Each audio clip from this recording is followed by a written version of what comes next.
C'était tout à l'heure en pleine rue à Vaux-en-Velin, un jeune abattu de 2 balles dans la tête. Bonsoir Jean-Luc Boujon, vous êtes sur place. Bonsoir. Que s'est-il passé ? Alors vers 13h10, des tirs ont visé un jeune homme sur un point de deal du quartier sensible du Mas du Taureau, juste en bas d'une barre d'immeuble et surtout à quelques mètres de l'école primaire du quartier. Une maman du quartier, raconte ce que sa fille de 11 ans a vécu tout à l'heure en arrivant près de l'école.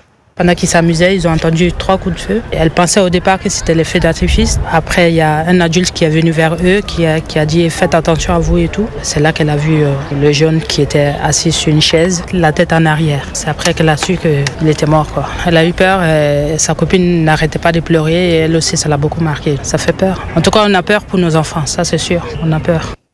Alors le jeune homme était un jeune majeur de 19 ans, ce qu'on appelle un charbonneur. C'est ceux qui vendent la drogue directement aux clients. Les habitants le voyaient là tout le temps sur le point de deal qui avait pourtant été démantelé il y a quelques mois. Il ne faut pas qu'il se réinstalle ici, a martelé tout à l'heure le préfet délégué à la sécurité du Rhône, Antoine Guérin.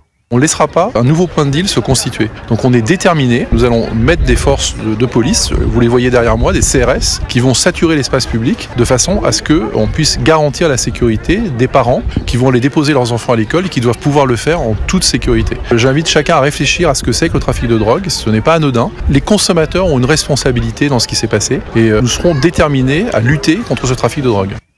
Voilà, une compagnie de CRS qui restera dans le quartier le temps qu'il le faudra, a affirmé le préfet. Merci de ces précisions. Jean-Luc Boujon, correspondant d'Europe 1 en direct de Vaux-en-Velin.